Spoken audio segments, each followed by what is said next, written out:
Hi, hello, and welcome to my 2023 yearly favorites video. Super exciting. I'm not going to waste anyone's time with long introductions because we're going to be here for such a long time. The only thing I'm going to mention is that this year I'm going to do this in a slightly different format. The past couple of years I actually just enumerated my top 10 favorites and I ranked them, and I included some non-makeup categories, which I'm going to include this year as well. But this year I have actually broken it down into subcategories, so you're going to see my favorites for literally every category that I could think of, except for things like eyeshadow primer and glitter glue, because those are super boring. I always use the same one. So here we are starting off with the non-makeup categories, and as usual I'm going to start off with jewelry. And for jewelry I wanted to talk about two brands and give you a couple of examples of my absolute favorites from these two brands. First and foremost, again, I'm going to talk about Ana Luisa. I want to mention that they're not in any way associated with this video in any way, shape or form. I have collaborated a lot with them in the past. I was a VIP with them this past year, but a couple of months ago they approached me to continue our collaboration, but unfortunately I had to decline because I just do not have the time anymore. They've become a little bit more demanding in their needs and I just do not have the time for that. But everything that I have from them I to this day still really love, and there is one specific pair of earrings that I want to mention because I wore them so much and I fell in love with the whole design and the whole concept, and those are these earrings. They're called the Avery, and I'm not sure whether they're still available on the website, but basically the concept is you have this little chain that goes through your ear, and then this part here which weighs it down so that it doesn't come off easily, and then on the front part you can have literally whatever you want. I think they have different designs. I chose for these little barrel shaped structures. I love these earrings. They're so elegant, but at the same time they're understated, but they're also a little bit statement, and I cannot wait to wear them again. I'm not wearing them right now in the winter because I've noticed that they can get entangled into especially winter type clothes like sweaters and scarves and high color clothing, so I'm afraid to lose them, and I could put a little silicone thing here to stop them, but I don't really like that so much, so I haven't really been using them in the last couple of months, which is why I can't wait to start wearing them again because I absolutely love the whole concept and I love this pair of earrings so very much. And the second brand that I want to mention is my friend Alice's Clay Designs. So my good friend Alice, who has a channel, Alice's Beauty Madness, you know how much I love Alice, how much I love her channel, how much I love her person. Alice is a woman of fabulous taste, but aside from that, she has somehow, I don't know how, she needs to share this with me, she's able to manipulate the space-time continuum. I don't know how she's able to do this with a toddler and newborn twins, but she now also makes clay earrings. I am wearing this design from her right here, and I've actually mounted a small collection of her earrings that I'm going to show you very quickly right now. So these were actually a present that I received from her when I saw her a couple of months ago. Every time I go on her Etsy store, which I'm going to leave a link to in the description box below, every time I go on her Etsy store, I rage quit because I want to buy everything. So then the first pair of earrings is one that she actually gave me, these beautiful dangly things with the little sunflowers on them, and I adore them.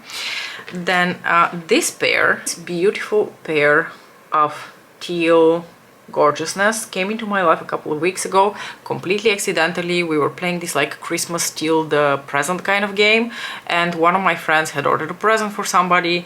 Alice had thrown in these, I think, as a freebie, and what do you know, they ended it back into my life, which I'm so happy about. And then we did a Secret Santa with the family, and everything that was on my wish list was basically Alice's Clay Design earrings. So this pair you will have already seen in my Lisa Eldridge Lucent ranking video. They're this beautiful white and yellow design. I love everything with yellow on it. And then I also received, and I can't wait to wear them again, I wore them as soon as I got them, but I would like to wear them again, are these gorgeous red and white with a little bit of, I think, gold foil to them.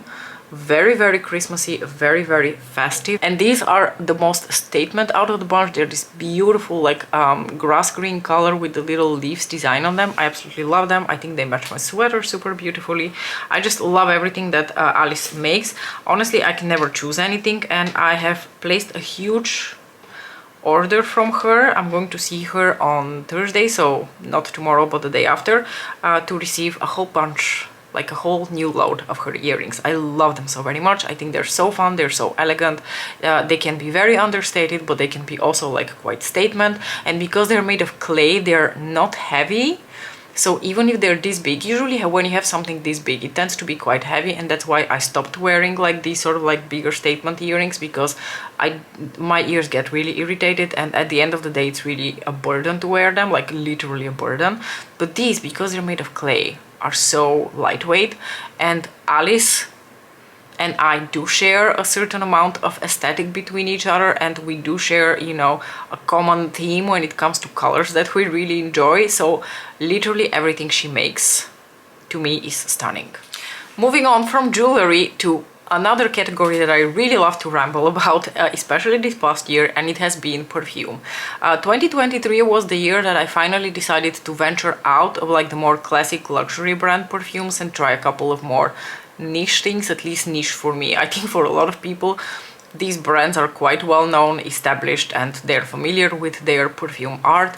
But for me, they were completely new because, you know, I go to the store and I buy the classic Chanel, Dior, YSL, whatever perfumes. And for me, this was really venturing into like a whole new territory of perfume. So I have a couple of favorites that I want to mention. In the beginning of the year, I purchased an exploratory set from Maison Francis Kurkdjian, a fellow, I think, French Armenian who has his own perfume house, and I think he's rather popular, particularly for Baccarat Rouge 514, I think it's called. Now, in the exploratory set, I had a number of samples, and only really one or two stood out to me. But the one that stood out to me the most was Out is the Dutch pronunciation, Oud Satin Mood. And you can now see that I don't have a sample. I actually have a 30 ml version of this perfume in the most gloriously hefty bottle.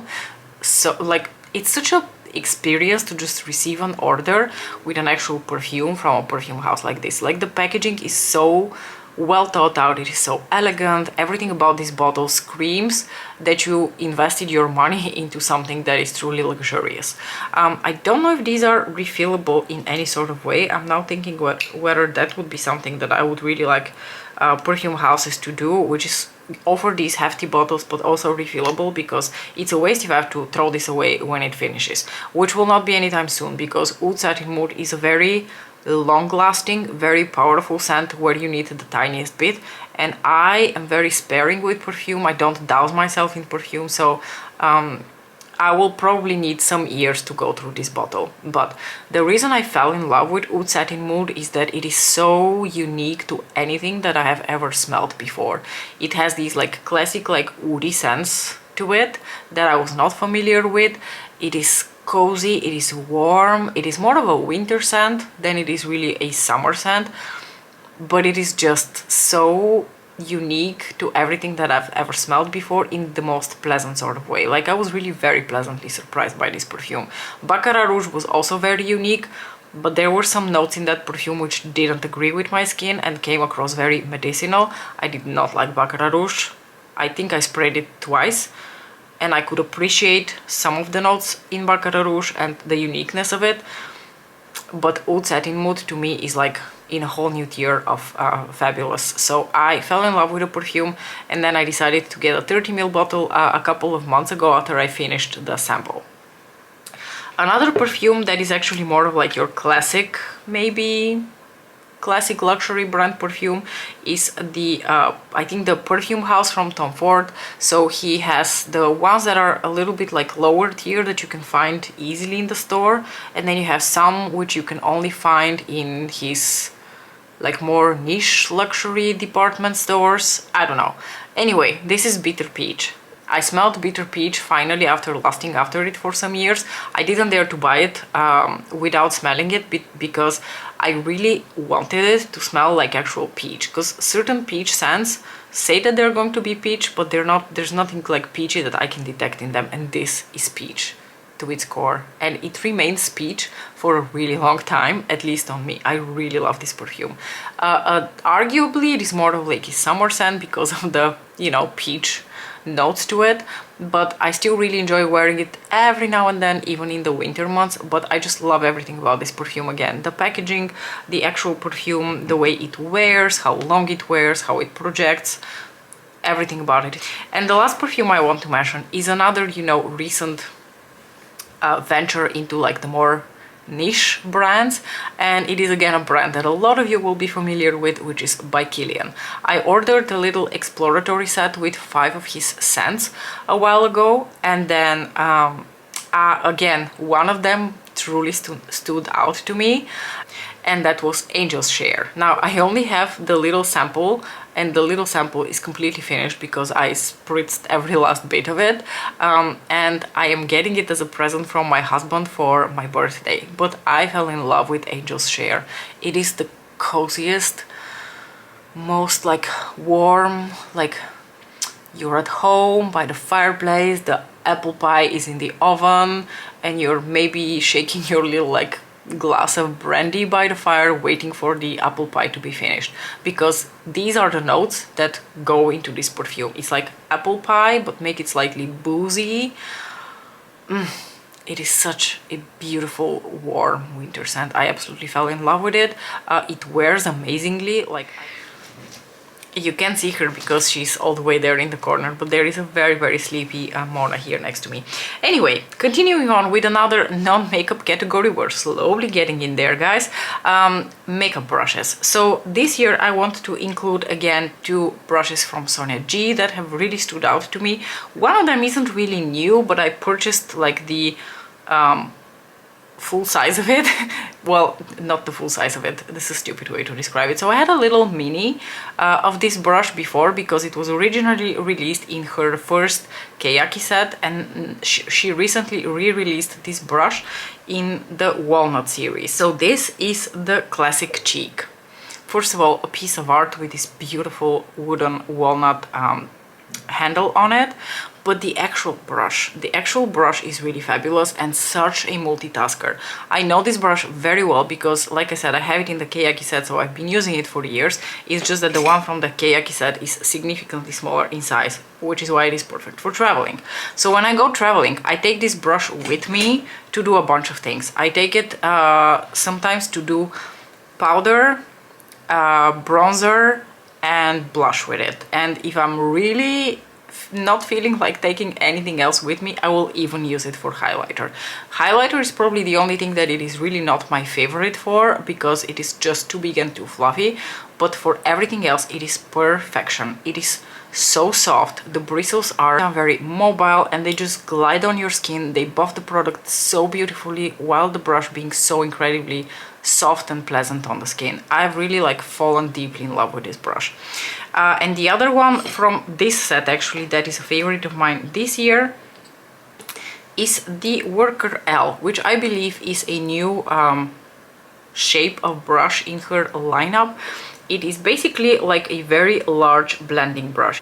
Like, this is a classic blender brush for me. You can see this is just like a slightly oversized version of a blender brush, and if you have like really a lot of like real estate on your lids, you can probably use this to like buff and blend eyeshadow on your lids. But what I use it for is the application of highlighter, because I really love shapes like this, because they have a little bit of flatness here on the side where you can pick up the product and basically apply it on the skin, and then you can flip the brush like this on its head and use the full surface and the full, you know, diffusing potential that this brush has in order to buff the product onto your skin, and it just ends up looking so natural and so one with your skin, and just like a little like glow from within. And now you may rejoice, because we're finally entering makeup territory. Like I said, this year we're going to have categories, and I'm going to award winners, or like winner or winners per category. The first category is going to be foundation, and the foundation that I want to talk about is not new. If anything, it is one of the oldest foundations on the market, and it is not a new foundation to my collection either. I've had this foundation in the past quite a few times, but I stopped using it and then I repurchased it last year after sort of re-falling in love with it, and I finally opened my new bottle of it this year, and I've been using it consistently, and I once again want to rave about it. If you're not new to my channel, you will know we're talking about the original Estee Lauder Double Wear Foundation. What a glorious foundation. The way it applies, the way it buffs out, the way it blurs your skin, the way it wears, unmatched. Unmatched in my book. I have normal to oily skin, and this is the only foundation out there that I can truly rely on. I can put it in the morning, I can come back late in the evening, and I will still look fresh as a daisy. I love this foundation, and do not let anyone fool you into thinking that this foundation is a cakey, heavy duty, high coverage foundation. It could be if you apply more of it. It could be if that's the desire and coverage that you're going for. But if you wanted to put it in a more light to medium coverage, you can do that. I am a light to medium coverage kind of girl. I never put foundation heavily on my face, and I am able to make this foundation work beautifully as a light to medium coverage foundation. So please do not trust anyone who tells you that this foundation results in cake face. I wear mine in the shade 2 and 1, by the way.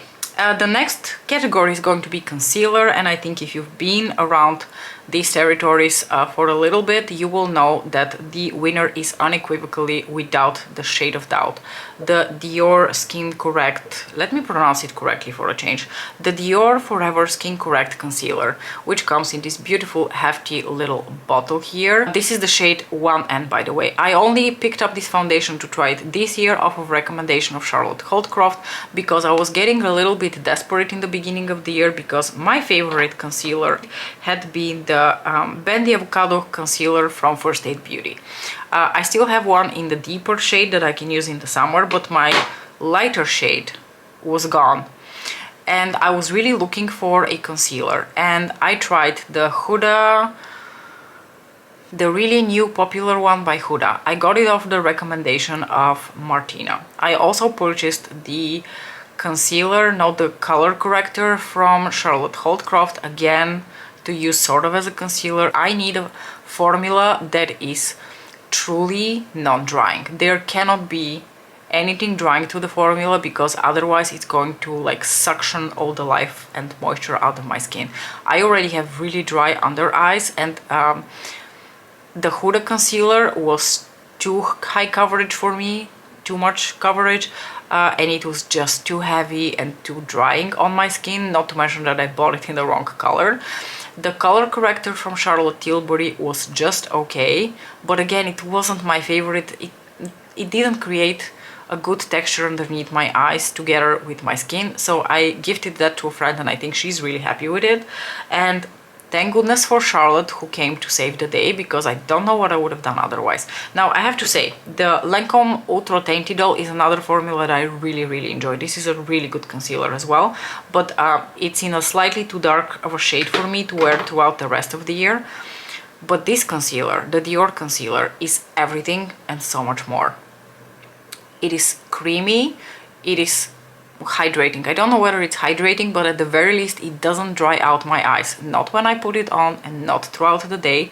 It doesn't wear off in a very like ugly, unpleasant manner. It's a very good color match for me, because it truly is like a slightly lighter shade compared to my skin tone. In terms of coverage, it is sort of on the medium spectrum. I wouldn't call it light coverage. I don't think it's like too watery, but at the same time it's not something as high coverage as, to me, for example, the Huda concealer was.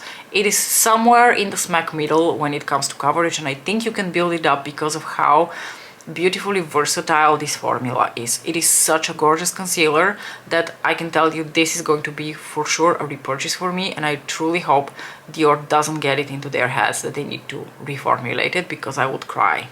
The next category is powder, and again there is only one winner in this category, and that is the Charlotte Tilbury Airbrush Flawless Finish Powder. I'm sorry I had to pronounce this slowly, because otherwise I can never say it. It's such a tongue twister for me. In the shade 1 Fair. I've had this powder for a while, and I want to say that I already had it last year, but for whatever reason I liked it last year, but this is the year that I truly discovered this is the one for me, like the one to rule them all, at least for the time being.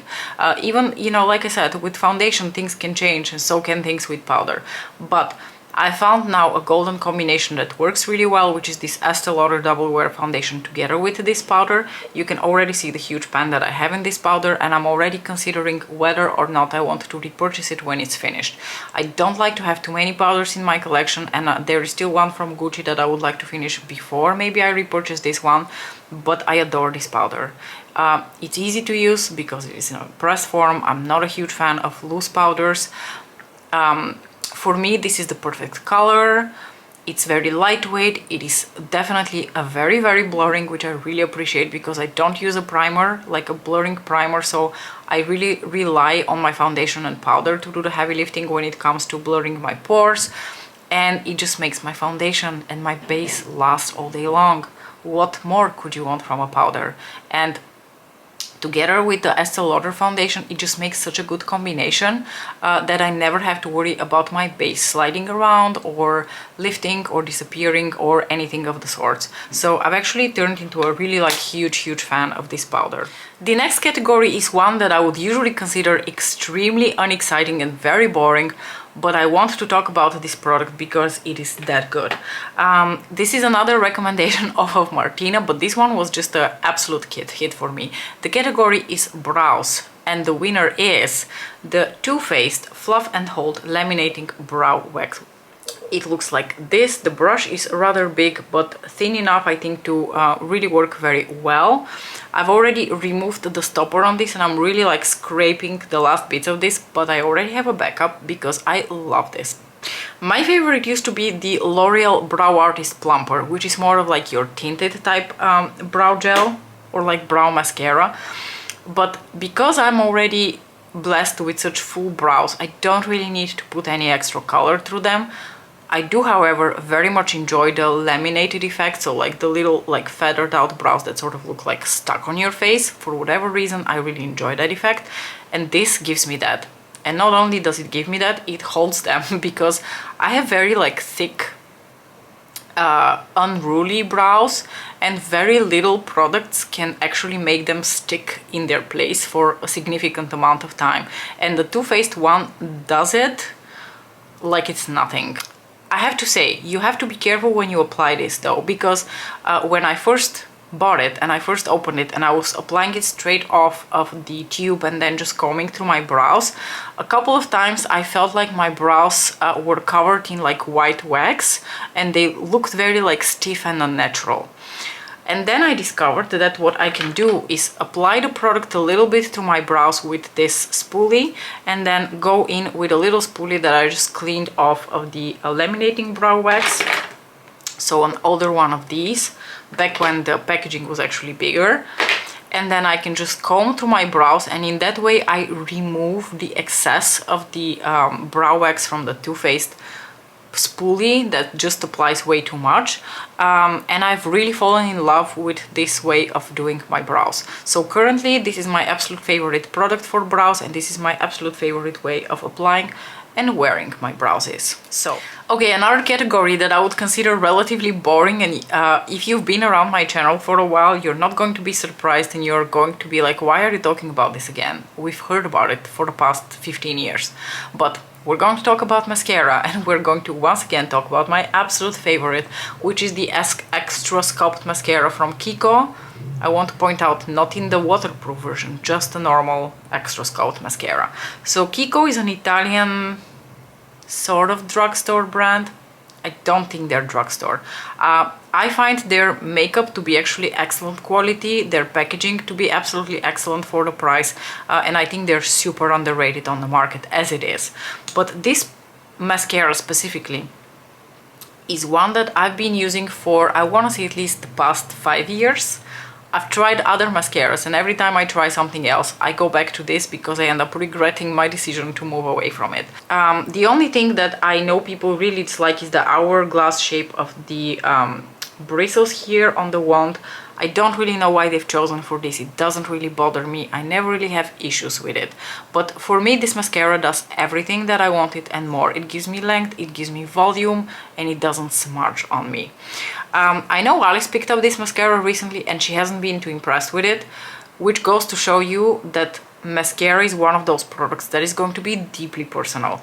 But I do have to say, if you make a snap judgment on this mascara based on how it performs immediately after you open it, you're not going to like it. Immediately after you open it, it is still too wet and it doesn't really do much. So what I usually do is when my previous mascara is sort of finishing, like already like a few weeks from now, I will open a new one and start combining the two to give time to the new tube to like settle into its final form.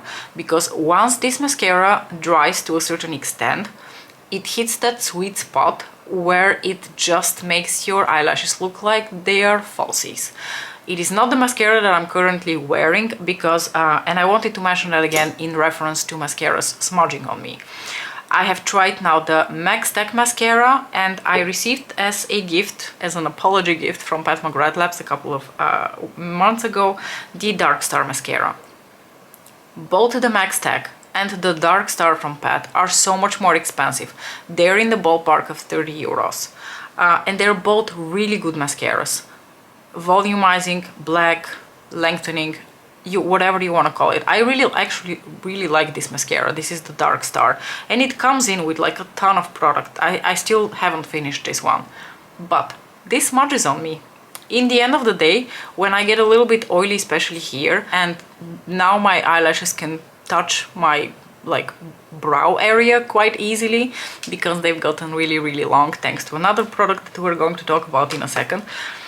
And it is something that I've never had to worry about before. Never have I ever experienced, like I've experienced a little bit of smudging here on the lower lashes, maybe with some mascaras, but never on my lids here and brow area from a mascara. So after using those two mascaras for months on end, I was like, oh, maybe something has changed about my body chemistry and or my lashes are now so long that they always touch my brows and I'm always going to get smudging.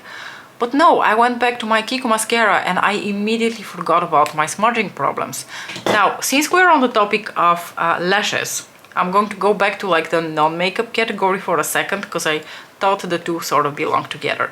But as you guys know, in the beginning of the year, I purchased, or if you don't know, you haven't been around my channel before, but in the beginning of the year, on recommendation of Charlotte Holdcroft, I decided to try a lash serum. I've always been so incredibly curious about lash serums, but I've always been such a chicken about them because I did not want to risk buying the prostaglandin-based lash serums, but I've always wanted to try one. And then Charlotte talked about one of those non-prostaglandin-based ones, just, you know, goodies for your lashes, like oils, biotin, just like little supplements that will encourage hair growth. And I've heard about these, but I've always thought, they're so expensive, will they really do anything? But when Charlotte said that it really did something, and she had photos to show it, I was like, okay, if it does something for Charlotte, maybe I can at least give it a try. So then I purchased a little tube of it in the beginning of the year. And then after a few months, I was like, I don't really think this is doing anything for me. But I continued to use it and I continued to apply more of it because I think in the beginning I was just very sparing with it. And after 6 months, I can tell you for a fact something was happening with my lashes because you noticed people in my actual real life started asking what's going on with my eyelashes. And by now, when I don't wear mascara, I can definitely tell that my lashes look fuller, longer and fluffier. And this is all thanks to this. This is the Glow For It Lash Serum. Glow For It is a UK-based brand. You can buy either off of their website or you can buy from Beauty Bay, which is what I prefer to do these days because I don't have to then pay for important customs. This is already my second tube of this and now I've started to use it not every day but every other day. So I alternate between this and castor oil because I also like remove little like remnants of stuff with the castor oil. I don't know that it will work for everyone. You have to be very consistent with it. You have to apply it properly and you have to apply a good amount of it. I really enjoy a thick, full-on, long, volumized, sort of like false lash effect for my personal lashes. I don't like the natural lash. So, you know, if consistent use of the Glow For It serum ever ends up in my eyelashes going all the way up to here, I probably wouldn't mind. That is how much I love a nice full lash. I think it really changes your eye look completely. But I wanted to talk about this because it is probably the most game-changing product that I have tried this year. The next category is contour, and it is a completely brand new category of, you know, favorites for me and also products that I have ever purchased at all. I don't think I've actually had an actual contour product in a very long time. I think the last time I had a contour powder was when I was still using one from Notoriously Morbid, so that was quite a few years ago. And contouring is not really something that I do a lot because you need to have the right color for it. And I think I found the perfect color for myself, and that is the Victoria Beckham contour stick in the shade Sandstone. So this is one of the deeper shades. It is actually not something that would be recommended for someone of my skin tone because it is quite deep of a color. But the formula is so nice and so blendable and so creamy that you can easily blend this out, and it actually looks like a contour on my personal skin tone. It has a little bit of depth to it. It has, it's neutral in tone enough to actually serve as a contour, but it is not too gray or too yellow or too weird looking against my skin. I've warmed to my skin and like possibly even olive tones to my skin. I've been told that I have an olive skin tone. I still don't know whether that's really the case, but something in my skin really clashes with a lot of contour type colors because they turn a very bizarre undertone on my skin, and this is just such a right undertone for me. And let's talk bronzer. I don't really have cream bronzers to share with you this year. I haven't really bought new cream bronzers this year, but I have bought a few new powder bronzers, and I wanted to talk about my favorite ones. Now, first and foremost, our Lord and Savior Pat McGrath released finally bronzer this year, and what can I say? I love these. They're so glorious. I'm wearing the shade Bronze Mahogany today, but my two favorite colors from the three that I picked up so far are the shade Desert Glow, which is my like more actual like bronzing powder. Then we've got the shade Nude Honey, which is this beautiful, more neutral toned powder. So this is Nude Honey and this is Desert Glow. As you can see, Desert Glow is quite much deeper. And what can I say about these powders other than they are a staple? And I'm very happy that Martina talked about it as well, and I'm not the only person who experiences this, but oftentimes when Pat releases these sort of like basic products like her blushes or her highlighters or her powder bronzers, you buy them, you apply them, you're like, yeah, it's just, you know, a good old bronzer. It's not unique, it's not, you know, shattering my world, it's not changing my political views, it's just a very good bronzer. But then as time goes by, and the same thing happened to me when her blushes were released, you use them, and the more you use them, the more you get the feeling that there's something. Because I've used her powder blushes for such a long time, they're my absolute favorite blush formula out there, I have the feeling that I know what that je ne sais quoi factor is. It's just in the undertones, the way the product blends and sits on the skin, and the way it wears. It just looks natural, it is super long lasting, and it just melts with your face makeup somehow. I don't know what kind of magic that is. And I really have that experience a lot with Pat McGrath Labs products. Now, another luxury brand has made it into my favorite powder bronzers this year, and that is going to be Dior. And this specific formula from them, which is the Natural Dior Forever Natural Bronze. The shade that I have is actually quite deep. It is the shade 08 because I was looking for something that has sort of like more red coppery tones to it. This is more neutral really than coppery, but it is... I wanted to talk about this formula because this is another formula that really rocked my world. As you can see, again, a very, very deep shade, but again, I think if you have a malleable enough formula, it doesn't matter how deep a product is because you can apply a small amount, you can manipulate it, you can blend it out. As long as the undertone is right, you can make different shades work for you if you have a slightly lighter tone. Like if you're the color of a sheet of paper, this is probably going to be very wrong for you. But if you are anywhere on the light to medium spectrum, I think this shade is fine. But there are other shades in this range, and it's really the formula that I wanted to talk about. This formula is so freaking elegant. It is like silk on the skin. It is very finely milled. It looks super natural on the skin. It's matte, but it has a little bit of a sheen to it. It blends out beautifully. There is just something very special about the formula of these Dior bronzers. Now, when it comes to blush, I am going to split it into the categories of cream and powder, and I'm going to start with the cream.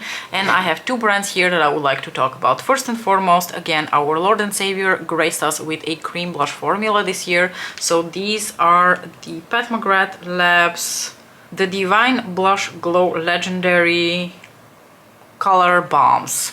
So the shades that I have are Sun-Kissed Seduction, which is my absolute favorite shade out of this range. It's this beautiful terracotta color. And the other shade that I have, which is this really pretty, like fresh, vibrant peachy pink, which is the shade Pink Lotus. These were met with a little bit of like a mixed response, and I think I can understand why. I think because they have a bit more of like that balminess to them, and they can look quite glowy on the skin.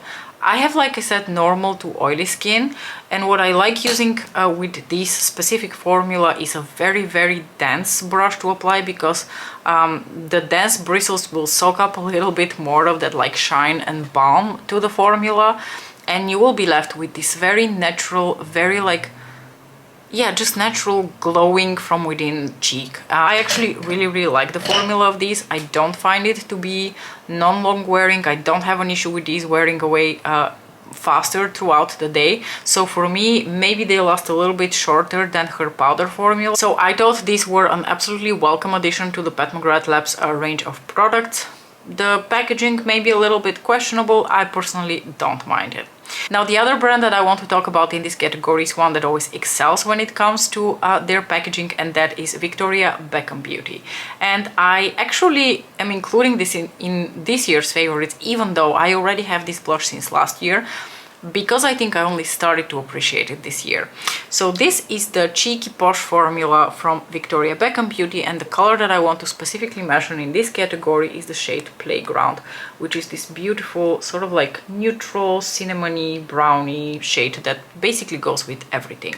Unlike the Pat McGrath formula, which has a little bit of that like glow and balm to it, this applies more like a demi-matte, but it still has that beautiful natural finish on the skin. It just melts with your skin so beautifully, and it also wears really well throughout the day. So while last year I was like, yeah, this is a fine cream blush, this year I actually think this is an excellent cream blush formula. Powder blushes. I have quite a few favorites of powder blushes this year from a couple of different brands. I'm going to start off with good old Pat McGrath Labs because, like I mentioned already, no surprises here. Her formula is my absolute favorite blush formula out there, and I recently obtained another two colors from her in this palette. So this is one of her mega motherships this year, which, unlike previous years, aside from eyeshadows, also contains two blushes. And I wanted to talk specifically about this shade over here. This is the shade Nymphette. Nymphette is actually a part of her, you know, regular range of blushes, so you can just find it in her Divine Blush range. But it is a shade that I didn't have before, and I never purchased before because I thought this is going to be just too pink for me. But on my skin, it applies like the most natural rosy color, and it has a bit of a sheen to it, so it also looks very healthy, and I've really fallen in love with this specific shade. It is such a revelation to me, Nymphette, and I am so happy that it was included in this palette because I don't think I would have ever bought it out of my own, you know, choice. It just didn't seem like the kind of color that would flatter me, and I couldn't have been more wrong. It is such a flattering color on me. Now, another blush and another like formula of blush that is a total newcomer in my collection is Chanel. Now, Chanel releases a whole lot of different types of formula, so I'm not going to talk about the specific formula of Chanel because I think between different releases you can get a more powder formula, a more powder baked formula, a baked gelée, so really there's a lot of variation there.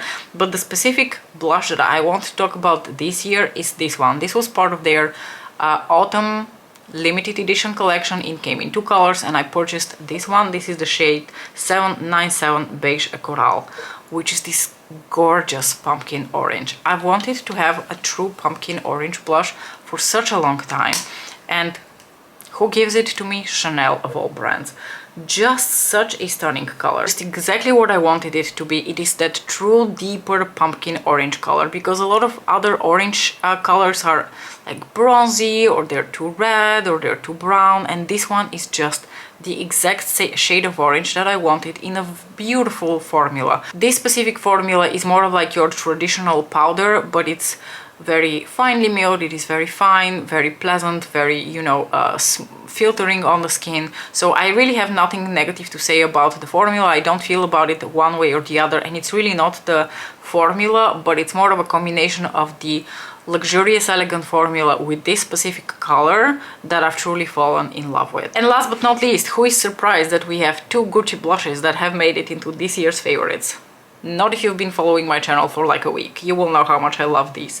So the 2 shades specifically that I acquired this year and that I fell in love with, one of them is from the original release and one of them was from their summer release. And the shades that I'm talking about are Tender Apricot and Soft Red. Tender Apricot is the kind of shade of blush that I don't really see many brands doing, because it is a very light pastel apricot orange. And the last time I had a blush color like this was Makeup Geek, and it was my absolute favorite blush for a while because I panned it and there I repurchased it, and I was never really able to find it from another brand in a nicer formula. I mean, the Makeup Geek one was fine, but obviously I was looking to step up my game.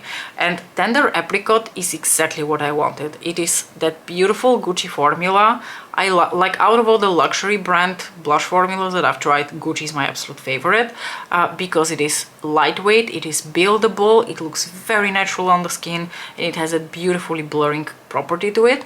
And they're as long-lasting as the Pat McGrath Labs blushes.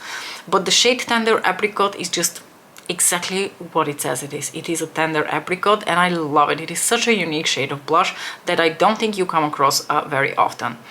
And then with the summer collection, they released this shade. This is the shade Soft Red.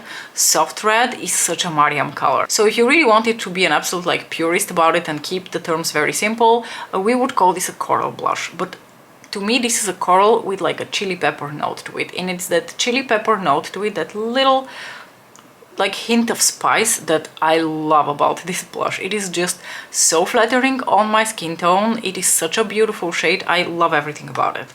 Let's talk highlighter. Again, I have a cream and a powder category, and in the cream category I really have only one product and only one favorite that I've discovered this year, and that is also very new to my collection actually. This is the Victoria Beckham Stick Highlighter.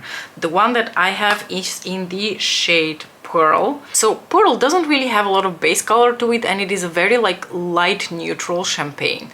I would have preferred it if it had a little bit more warmth to it, because it can look a little bit more cool toned and ashy on my skin tone if I over apply it. But what I really like about this highlighter is the effect. Can you see that beautiful wet effect that it has? And that's not glitter or anything, it's just wet shine that this formulation has that looks super pretty on the skin. It looks so juicy and so plumping. I absolutely love it. So while this category didn't really have a lot of contenders, I think this one would have anyway blown everyone out of the water, because it is just such a good formula, obviously presented in the most beautiful, elegant packaging, because Posh Spice really knows what she's doing with her packaging.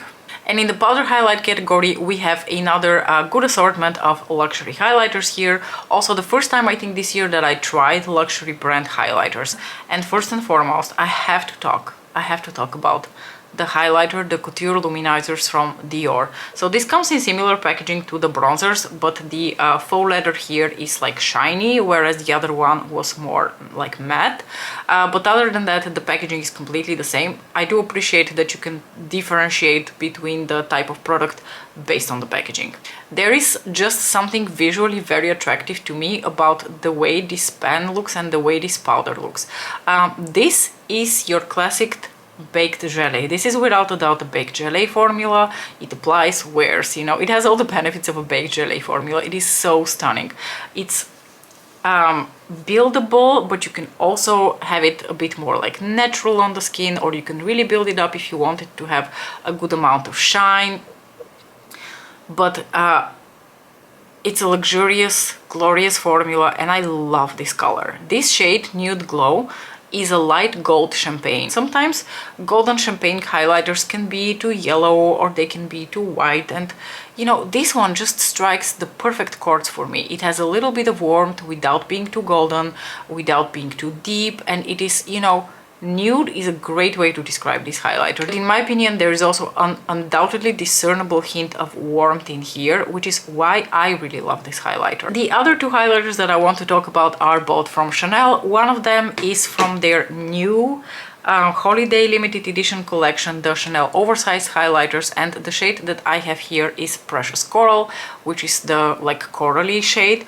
I was initially very afraid that this color is going to be too deep for me, but as it turns out, it is, you can definitely shear it down or build it up depending on how you want to use it, and it has a hint of like coolness and iciness to the finish that is also very interesting to me. I find this highlighter to be such an interesting shade, and again, a beautiful baked gelée formula with this gorgeous camellia design on it.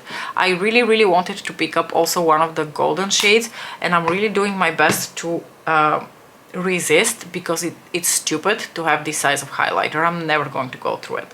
And the reason I'm trying to resist is because I already have the shade Nude Glow, and the last highlighter, like powder highlighter, that I want to talk about is another favorite, but it is an older limited edition from Chanel. So this was limited edition for last year or the year before, I can't be sure. This is the Rêve de Camellia, and by a sheer stroke of luck I was able to find this a couple of months ago on Vinted, completely brand new for a really good price.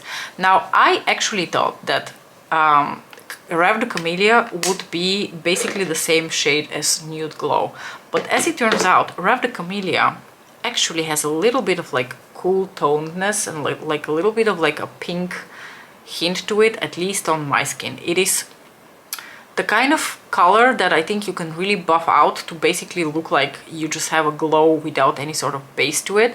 But if you build it up on my skin, this definitely has a hint of iciness and a hint of coolness to it. So I prefer to pair this with cooler toned looks and cooler toned blushes. Now, this video is not really going to feature any eyeshadow palettes, because obviously we're going to do a separate ranking of all the eyeshadow palettes that I bought this year, but we are going to talk about single eyeshadow category, and I'm going to also split that into liquid and powder. Starting off with the liquid eyeshadows, this was the year that I sort of rediscovered liquid eyeshadows. I was super into the Stila liquid glitter and glows a couple of years ago. They were the OG, you know, glittery liquid eyeshadow. But unfortunately, as glorious as those were, they were so expensive and they dried out so fast. Now, I don't really know whether that's going to happen to the ones that I currently have in my favorites, because I've only had them for like a little over half a year tops. But I know for a fact that some of you have had these for longer, at least one of the formulas for longer, and it hasn't really budged 2 years later. So I really hope that that stays the case. The two formulas that I'm talking about and the two brands are obviously going to be Pat McGrath Labs and Lisa Eldridge. And I want to mention my absolute favorites in both categories. I have multiple colors from both brands, but the two colors that I absolutely adore from Pat McGrath Labs are Luna Rose and Platinum Bronze. Luna Rose is this gorgeous pink champagne with blue glitter to it. And I just realized I was showing you the wrong packaging for Platinum Bronze. So this is Platinum Bronze. It's more of like a neutral brown with a good amount of silver sparkle to it. let me blend those out, because that is also, I think, the way that they're meant to be used in order for you to really see the sparkle. But this right here is Luna Rose and this is Platinum Bronze, and they are just so beautiful. Luna Rose is so ethereal, and with those blue sparkles to it, it's just so unique. They're actually both very, very sparkly and wet looking on the lids. The more you blend them and the sheerer layer you apply. And the same goes for the Lisa Eldridge Liquid Lurex. I have 4 of those, but I chose my 2 absolute favorites to show you today, and those are the shades Emily and Titania. Emily is your classic taupe, like taupish champagne brown shade, and again, it's the kind of shade that goes with everything, that you can apply over top of everything, and I've just been using it so much lately over top of like powder eyeshadows in order to give them a bit more of shine. And the shade Titania is one of the most unique things I have ever seen. It's that beautiful dark bronzy brown base with antique gold glitter to it. It is just stunning. So this here is Emily and this is Titania, and I think out of the 4, for sure Titania is the most unique one out of them all. I've never seen a color like this. It is so beautiful, and for someone of my coloring and with my eye color, Titania just looks so beautiful and so flattering. But this is definitely a new category, and the ones that I was talking about that have sort of stood the test of time are the Lisa Eldridge Liquid Lurex, because the fetish liquid eyeshadows from Pat McGrath were only released in the beginning of this year with the Valentine's Day collection, meaning that no one has really had them for even a year to be able to comment on the longevity of the formula. But so far so good. They're faring pretty well, and I've really been enjoying them. And in the category of single powder eyeshadows, I have 2 that I would like to mention from Dior and Bobbi Brown. Let's talk about the Dior eyeshadow first. So this is the Monocolor Couture shade in Beige Mizza from Dior that I purchased, I think, over the summer. This was such a like whimsical, out of nowhere purchase for me. I was minding my own business one day in store, and I kind of swatched this shade on a total whim, and I was so flabbergasted. To quote Charlotte, my flabber was absolutely gasted by this shade. By the shine, the formula, the way it applied on the skin, it looks like silk. It is so pretty. It's beautiful, like neutral to cooler toned brown. Is just so pretty and so elegant. I just had to have this eyeshadow because just look at it visually in the pan. It looks beautiful and luxurious and luscious, and I absolutely love it. I really love to pair this together with Emily, the liquid eyeshadow from Lisa Eldridge, because this has a beautiful shine to it, but it doesn't really have sparkle. It's like a pure, you know, metallic eyeshadow, and paired with Emily, it creates so much dimension. Absolutely beautiful. And then obviously I have to mention my discovery of single eyeshadows of the year, which is the Bobbi Brown Luxe eyeshadow formula, which is essentially Pat McGrath Labs VR and Blitz shades. And the shade that I want to talk about specifically in my yearly favorites is this one, which was a generous gift from one of you. This is the shade Cosmic, which is the prettiest mint green eyeshadow with sort of like bluish glow to it. It is so pretty. Obviously I love the texture of these eyeshadows because you know how much I love the baked formula from Pat McGrath Labs. In my opinion, it is one of the most elegant, flattering, you know, easy to manipulate formulas out there, and this specific eyeshadow is just so ethereal, and you know how much I love green, and especially like shiny greens like this, which can go in your inner corner with a brown eye, such as the one I have today. And I'm so very grateful to the lady who sent this my way, because I don't know whether I would have found it easily in the Netherlands. I don't think I've seen it sold anywhere in store. I don't think I've seen it anywhere online. So I would have never known how glorious this eyeshadow is if it weren't for you. Thank you so much. Okay, next category, let's talk lip liners. This year I decided to up my game, my lip liner game, and make the jump from Essence and Catrice lip liners all the way up to Lisa Eldridge lip liners. And I bought basically matching lip liners for most of my velvets, especially most of my favorite velvets. And I want to mention the 2 favorites that I have from this. One of them was a true surprise, the other one is not going to be a surprise to anyone. Now, generally speaking, are these really good lip liners? Yes, they're really good lip liners. They're very expensive, Did they really rock my world? Are they really that much better compared to the Essence ones? That I'm not quite sure about. It maybe depends on how you use them, and obviously some of the shades you're not going to be able to find in the drugstore. The two that I have used the most and are my absolute favorites are the shade Ribbon and Muse. Ribbon is not going to be coming as a surprise to anyone because it is the classic red in the collection. Ribbon is my favorite red lipstick and my favorite velvet lipstick from Lisa Eldridge, so there's really no surprise as to why Ribbon is one of my most used lip liners. I use it not only with Ribbon but also with matching reds from other brands. So this is one of my newer ones. This is the shade Bloom and this is the shade Muse, just so you can see how much more used Muse is. And I thought I would use Muse a lot, but I really didn't expect that it would be with almost every other, you know, more peachy nude lip that I do. Because when I bought Muse, I thought that it would be like the lipstick. It would be more like a pinky mauve nude, but it's not. Muse really is much warmer than this. So in my opinion, Muse pairs perfectly with something like Kitten Mischief or La Mépris or you know, any of the like more peachy nudes, like the warmer nudes. With that said, this was a pleasant surprise because I love me a peachy nude, so I've been using Muse like a crazy person. And believe it or not, we are almost at the end of this video. The final category that is obviously left here is lipstick. And again, I'm going to split it into cream lipsticks and matte lipsticks. And the first category I'm going to address are the cream lipsticks, where obviously we're going to talk about the Lucents from Lisa Eldridge. We're not going to talk about them extensively because I just did a video ranking and swatching all of my Lucents from Lisa Eldridge, but to cut this long story short, my absolute favorite cream lipstick formula out there right now, I think one of the best. Buildable, comfortable, wears beautifully in a gorgeous array of colors. But I am going to mention my two favorites that I have discovered this year. One of them is going to be no surprise because I've talked about it quite a bit. I've had it since the beginning of the year. This is the shade Kitten Mischief. Kitten Mischief is your classic peachy pink nude.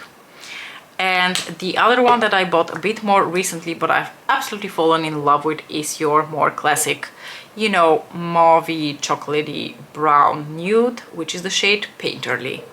So here you have Kitten Mischief, here you have Painterly.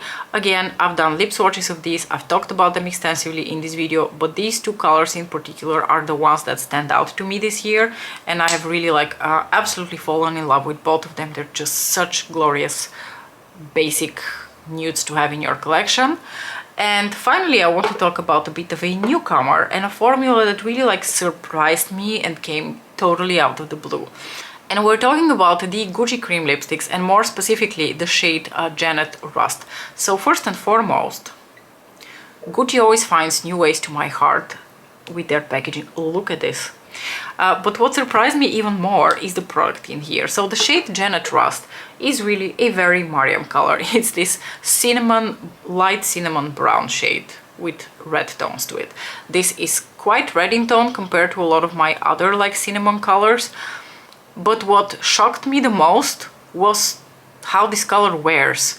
It is a beautiful cream formula, but it lasts forever. It is impressively long-lasting, really comfortable to wear, and I was just so pleasantly surprised by this lipstick that I had to include it in my favorites, even though I haven't really had it for a very long time, and I've only worn it a handful of times.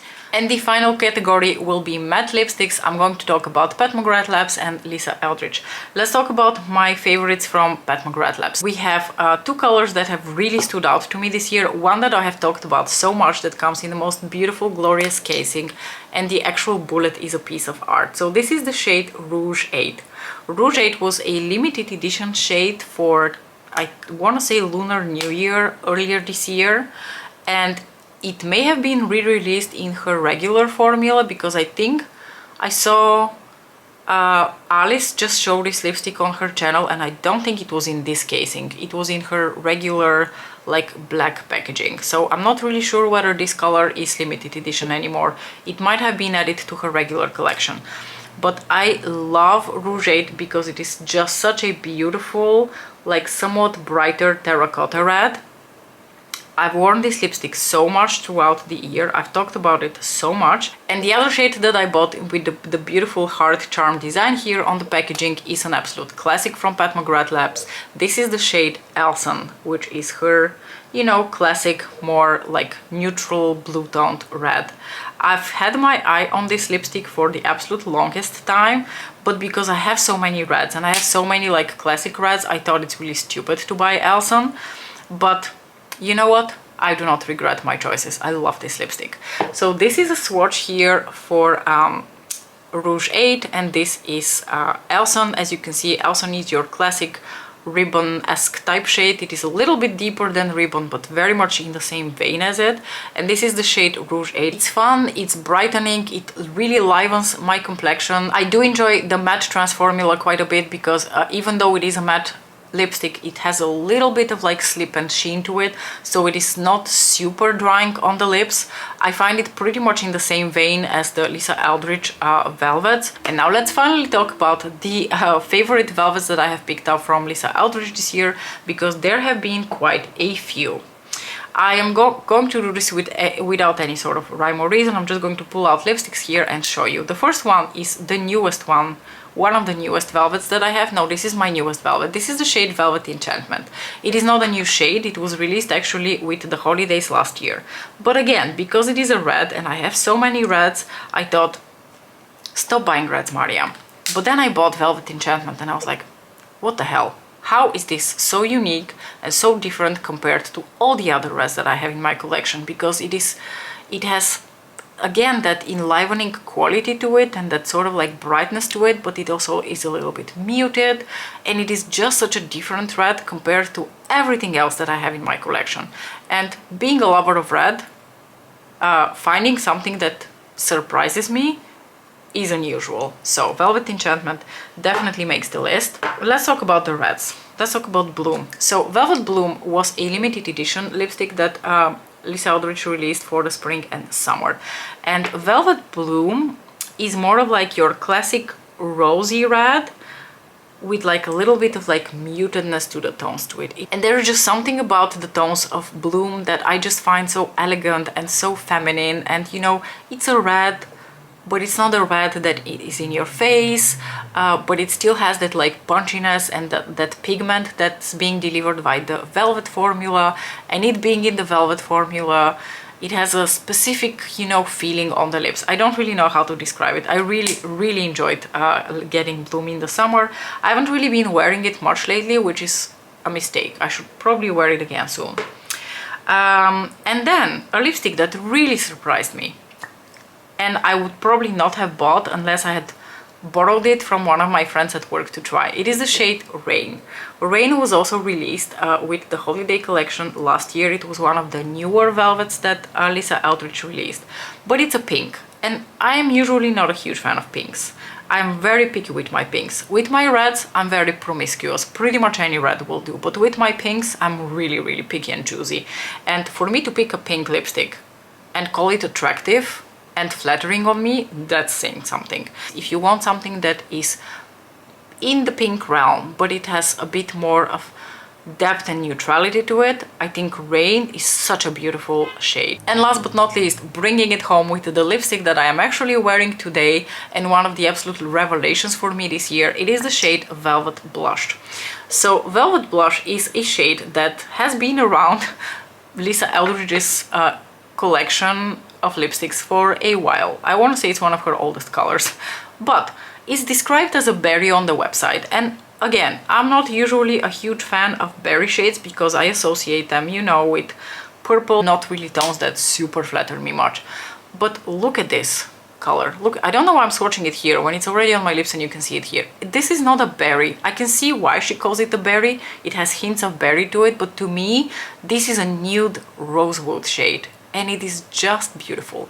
It is the kind of nude that I didn't know I was missing in my collection, but now that I have it, I cannot get enough of it. Alright, and now with probably hours of footage that I have ahead of me to be edited, I'm going to bid you adieu. I hope that you enjoyed this video. I would love to hear what you think of some of my favorites. Did you expect them? Did you see them coming? For those of you who follow my channel, I think you have probably seen all of them coming.